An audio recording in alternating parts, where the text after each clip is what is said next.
جو آسی کو کملی میں اپنی چھپا لے، جو دشمن کو بھی زخم کھا کر دعا دے، جو دشمن کو بھی زخم کھا کر دعا دے، جو آسی کو کملی میں اپنی چھپا لے، جو دشمن کو بھی زخم کھا کر دعا دے، اسے اور کیا نام دے گا زمانہ، وہ رحمت نہیں ہے تو پھر اور کیا ہے۔ بہت بڑا جلسہ بہت چھوٹا ہو گیا، لیکن حوصلہ پھر بھی بڑا ہے۔ دعا تک آپ کو جلدی میں پہنچا رہا ہوں، اس کا میں نے فیصلہ کیا ہے۔ آپ لوگ یہاں سے لے کر کے وہاں تک سننے کے لیے تیار؟ ہاتھ اٹھائیے انشاءاللہ۔ مطلب کے لیے دوستی، مطلب کے لیے دشمنی ہوگی، ہاتھ اٹھائیے انشاءاللہ۔ 3 سوال ہیں، پیغام شروع ہو رہا ہے۔ بڑی جلدی رفتار کے ساتھ محبت میں آپ سن رہے ہیں۔ جو جلسہ دیکھنے والے تھے آئے، دیکھ کر کے چلے گئے، یہ جلسہ سننے والے ہیں، دل سے دعا کرتا ہوں اللہ ہمارے سنانے کو، آپ کے سننے کو بے حد قبول فرمائے۔ 3 سوال ہیں ہمارے۔ پہلا سوال یہ ہے کہ ہمارے نبی نے پوری زندگی میں آذان نہیں دی ہے، دوسرے سے دلوائی، خود آذان نہیں دی، اس کا راز کیا ہے؟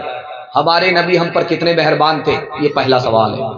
ہمارے نبی مسجد میں پہلے آئے، سوتے ہوئے آدمی کو جگایا نہیں، دوسرے سے کہا جگا دو، اس کی کیا وجہ ہے؟ یہ میرا دوسرا سوال ہے۔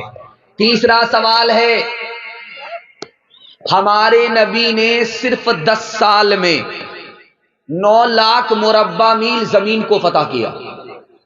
10 سال میں 9 لاکھ مربع میل زمین فتح کر لیا، صرف 10 سال میں۔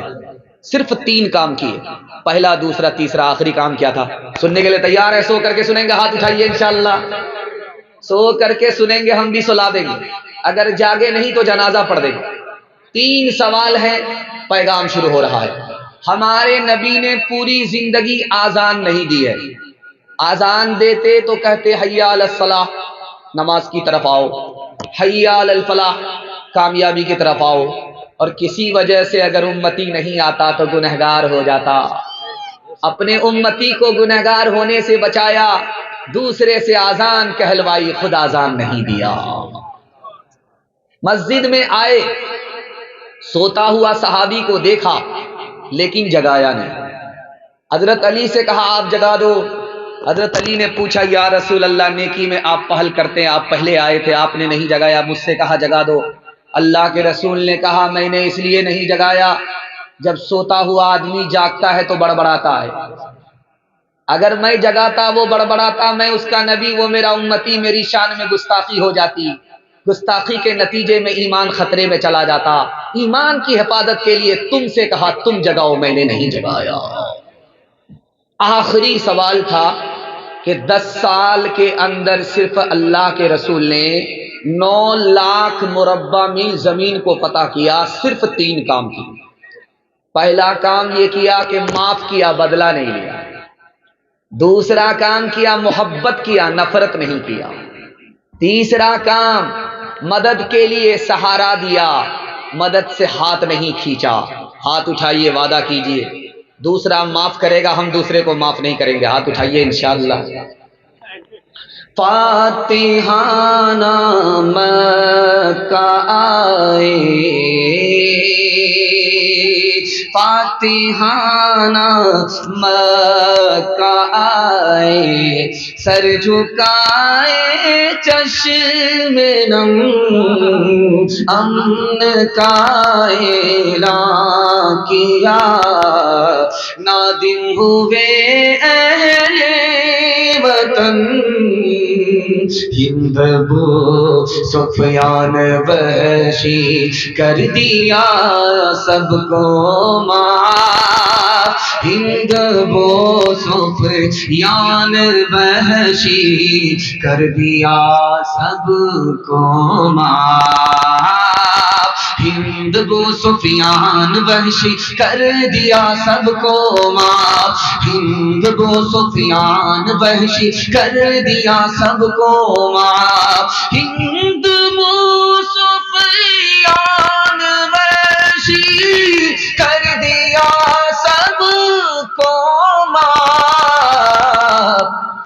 چکے تھے دشمنی کرتے ہوئے جو مرد و زن، تھک چکے تھے دشمنی کرتے ہوئے جو مرد و زن۔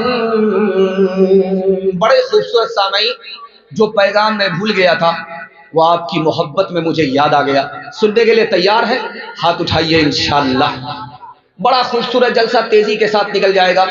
ہمارے نبی کا ہمارے اوپر 6 احسان ہے، ایک ایک احسان کو یاد رکھیے گا، امتی ہونے کا حق ادا ہو جائے گا۔ ہمارے نبی کا ہمارے اوپر 6 احسان۔ پہلا احسان، ہمارے نبی نے آ کر کے بتایا تمہارا خدا ایک ہے، ورنہ ہمیں پتہ بھی نہیں ہوتا کہ 72 خدا ہے یا ایک خدا۔ ہمارے نبی کا یہ احسان ہے کہ انہوں نے آ کر کے بتایا تمہارا خدا ایک۔ ہمارے نبی کا دوسرا احسان، چپکے سے چائے بیچیے، 9 دو 11 ہو جائیے، آپ پردھان منتری بننے والے نہیں۔ دھیان سے سنیے گا، بہت اچھا، چپکے سے چائے دیجیے، لے کر کے چلے جائیے، چائے جان پیدا کر دیتی ہے۔ ہمارے نبی کا دوسرا احسان، ہمارے نبی نے بتایا کہ تمہارے ماں باپ ایک ہیں، آدم اور حوا کی اولاد ہو۔ ہمارے نبی کا تیسرا احسان، تم سب آپس میں بھائی بھائی ہو۔ ہمارے نبی کا چوتھا احسان، ایک دوسرے کا احترام کرنا، یہ کعبے کو اپنے ہاتھ سے تعمیر کرنے کے برابر ہے۔ ایک دوسرے کو ذلیل مت کرنا، یہ اپنے ہاتھ سے کعبے کو ڈھانے کے برابر ہے۔ ہمارے نبی کا پانچواں احسان، دنیا کے چکر میں اپنے دین کو برباد مت کرنا۔ ہاتھ اٹھائیے، بیٹا کی شادی فری میں نہیں ہوگی انشاءاللہ۔ آپ کنیا کے بھی ماموں ہیں، دلہا کے بھی ماموں، دونوں طرف سے آپ ہاتھ اٹھا رہے ہیں۔ اور آخری احسان ہمارے نبی کا کہ سورج پورب سے طلوع ہو رہا ہے، توبے کا دروازہ کھلا ہوا ہے، گناہ ہو گیا ہے، گھبرانا نہیں ہے، جو کل توبہ کرنی ہے وہ آج کرنی ہے، جو آج کرنی ہے وہ ابھی کرنی ہے انشاءاللہ۔ ایک جوان آیا اللہ کے رسول کی مجلس میں، کہا میں کلمہ پڑھ کر مسلمان بننا چاہتا ہوں۔ اللہ کے رسول نے کہا سبحان اللہ۔ جوان نے کہا کہ یا رسول اللہ میری ایک شرط ہے تب کلمہ پڑھوں گا، میں رات دن زنا کرتا ہوں، منہ کالا کرتا ہوں، مجھ کو زنا کی اجازت جب تک نہیں دو گے کلمہ نہیں پڑھوں گا۔ صحابہ کا سر چکرا گیا، کیسا آدمی آیا ہے، کیسی بات کر رہا ہے۔ اللہ کے رسول حکیم تھے، دماغ سے بات کیا، کہ او جوان قریب آ جاؤ، میں تم کو زنا کا لائسنس دوں گا، تم کلمہ پڑھ لو۔ صحابی بڑا آنے والا اجنبی بڑا خوش ہوا کہ کلمے کی بشارت بھی مل رہی ہے، زنا کی اجازت بھی مل رہی ہے۔ جب وہ کلمہ پڑھ کر مسلمان ہو گیا تو اللہ کے رسول نے قریب بلایا، اس کے سینے پر ہاتھ رکھا اور کہا کہ اب تم مسلمان ہو گئے ہو، مبارک ہو، تم میرے صحابی ہو، مبارک ہو، جاؤ میں تم کو زنا کی اجازت دے رہا ہوں، 4 عورت کو چھوڑ کر کے جس سے چاہو منہ کالا کرو، وہ کسی کی ماں نہ ہو، وہ کسی کی بیٹی نہ ہو، وہ کسی کی بیوی نہ ہو، وہ کسی کی بہن نہ ہو۔ اس نے کہا یا رسول اللہ آپ اجازت دے رہے ہو یا جال میں پھنسا رہے ہو؟ اس کے بعد تو کوئی عورت نہیں بچتی ہے۔ اللہ کے رسول نے اس جوان سے پوچھا کہ تمہاری ماں کے ساتھ کوئی منہ کالا کرے اس کو دنیا میں نہیں رہنے دو، تمہاری بیٹی کے ساتھ کوئی زنا کرے اس کی ہستی کو مٹا دو گے، تمہاری بیوی کے ساتھ کوئی منہ کالا کرے اس کو پھانسی پر چڑھا دو گے، تمہاری بہن کے ساتھ کوئی زنا کرے اس کو دنیا میں نہیں رہنے دو گے، لیکن 100 بار سوچنا زنا کرنے سے پہلے تم جس عورت کے ساتھ زنا کر رہے ہو وہ بھی کسی کی ماں ہے، وہ بھی کسی کی بیٹی ہے، وہ بھی کسی کی بیوی ہے، وہ بھی کسی کی بہن ہے۔ نبی آتے رہے آخر میں نبیوں کے امام آئے، وہ دنیا میں خدا کا آخری پیغام لے آئے، جھکانے آئے بندوں کی جبھی اللہ کے در پر، سکھانے آدمی کو آدمی کا احترام آئے، وہ آئے جب تو عظمت بڑھ گئی دنیا میں انسان کی، وہ آئے جب تو بندوں کو فرشتوں کے سلام آئے، وہ آئے جب تو بندوں کو فرشتوں کے سلام آئے۔ ہاتھ اٹھائیے، وعدہ کیجئے سب کام پہلے ہوگا، حج عمرہ بعد میں کریں گے انشاءاللہ۔ خیر، میں آپ کو جگہ پکڑا کر کے رہوں گا، دیکھتا ہوں آپ کہاں جگہ پکڑتے ہیں۔ سیرت اور سنت کے حوالے سے خوبصورت پیغام آپ کی خدمت پر رکھنے کے لیے جا رہا ہوں۔ باپ آیا بیٹی کے یہاں، بیٹی نے بچھونا سمیٹ دیا، باپ کا سر چکرا گیا، کیسی بیٹی ہو تم نے بستر کو سمیٹ دیا؟ باپ کو دیکھ کر کے بیٹی بستر بچھاتی ہے، تم نے بستر سمیٹ دیا۔ اس بیٹی کا جواب سنیے، اللہ ایسی عظمت ہم سب کے دل میں نبی کی پیدا فرمائے۔ اس بیٹی نے کہا کہ ابا حضور، آپ میرے باپ ہو، میں تمہاری بیٹی ہوں، میں نبی کی بیوی ہوں، تم نبی کے دشمن ہو، میرے باپ ضرور ہو، نبی پر تمہارا ایمان نہیں ہے، تم نبی کے دشمن ہو، یہ بستر جو دیکھ رہے ہو جس کو میں نے سمیٹا ہے یہ نبی کا بستر ہے، تم اس بستر کے لائق نہیں ہو، اس لیے میں نے یہ بستر سمیٹ دیا۔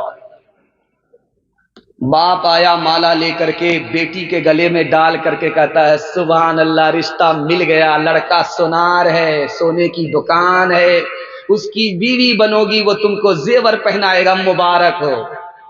لڑکی خاموش ہے، کچھ نہیں بول رہی۔ باپ نے کہا بیٹی اتنا پیارا رشتہ ملا ہے، تو کچھ بول نہیں رہی ہے؟ کہ ابا میرا ایک سوال ہے، جس لڑکے کو میرے لیے دولہا ڈھونڈ کر کے لائے ہو اس لڑکے کے بارے میں بتاؤ کہ اس کے سر پہ ٹوپی ہے؟ سیدھا جمعہ میں، سیدھا رمضان میں، اس کے بعد جو ٹوپی اترتی ہے تو چڑھتی نہیں۔ کہ ابا حضور جس لڑکے کو دیکھ کر کے آئے اس کے چہرے پر داڑھی ہے؟ کہ ابھی کیا ضروری ہے، کنوارا ہے، نکاح کے بعد رکھ لے گا۔ کہ ابا حضور جس لڑکے کو دیکھ کر کے آئے ہو وہ سونار ہے، مالدار ہے، اس نے حج کیا ہے، خانہ کعبہ کا طواف کیا ہے، نبی کے روزے کی زیارت کی ہے؟ کہ ابھی کیا ضروری ہے، جب ہر کام سے ریٹائر ہو جائے گا، کمر جھک جائے گی، بوڑھا ہو جائے گا، لاٹھی پر اٹھا کر کے حج کرنے کے لیے جائے گا۔ بیٹی نے کہا ابا حضور مجھ کو رشتہ منظور نہیں ہے، جس لڑکے کے سر پر ٹوپی نہیں اس کو خدا کا لحاظ نہیں، جس لڑکے کے چہرے پر داڑھی نہیں اس کو نبی کا لحاظ نہیں، اگر میں اس لڑکے کی بیوی بن گئی وہ میرا لحاظ نہیں کرے گا۔ ابا مجھ کو سونا نہیں چاہیے، نبی کی سنت چاہیے۔ جس عورت کا بچہ جتنا کالا ہوتا ہے وہ عورت اس کو اتنا زیادہ صابن لگاتی ہے، وہ قسم کھا لیتی ہے کہ رگڑ رگڑ کر کے اس کو صابن کی طرح گورا بنا دینا، لیکن وہ صابن بھی قسم کھا لیتا ہے، وہ تو کالا ہو جاتا ہے، وہ کالیا گورا نہیں ہوتا۔ آسمان سے ہی اس پر ٹھپا لگا ہوا ہے، لیکن وہاں کی محبت کو قربان جائیے، ماں کی محبت پر قربان جائیے، وہ اپنے کالے بیٹے کو بھی 14ویں کا چاند بنانا چاہتا۔ دروازے پر دستک ہوئی، بیٹی کا باپ گیا، کھول کر کے دیکھا تو ایک کالا جوان کھڑا ہے۔ کہا جان نہ پہچان، کہاں سے آئے مہمان؟ کہا تمہاری بیٹی کا ہاتھ مانگنے کے لیے آئے۔ کہا پیدل ہو، ہاپ ہو یا پھول ہو، رانچی سے آئے ہو؟ شکل تو شیشے میں دیکھ لیا ہوتا، میری بیٹی خوبصورت ہے تم بدصورت ہو، میری بیٹی مالدار ہے تم نوکر چاکر ہو، رشتہ منظور نہیں ہو سکتا۔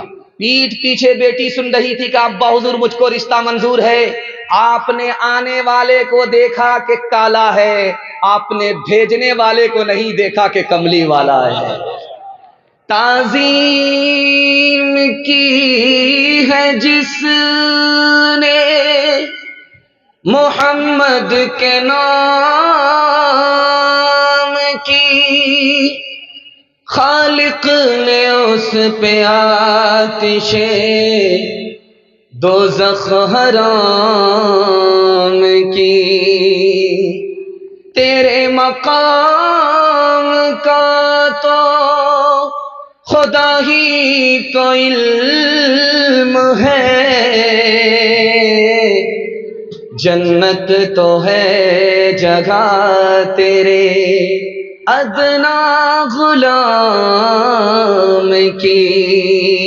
پہلے توبہ سے دل پاک کر لیجئے، پہلے توبہ سے دل پاک کر لیجئے، جام توحید لب سے لگا لیجئے، پہلے توبہ سے دل پاک کر لیجئے، جام توحید لب سے لگا لیجئے، آب زمزم سے پھر اپنا منہ دھوئیے، آب زمزم سے پھر اپنا منہ دھوئیے، اور نام شہ انبیاء لیجئے، اتنا کہہ دیجئے آج قاصر ذرا آپ کی نعت گوئی کا مقصد ہے کیا، گر نبی کی غلامی کی ہے آرزو، گر نبی کی غلامی کی ہے آرزو، تو غلام نبی سے دعا لیجئے،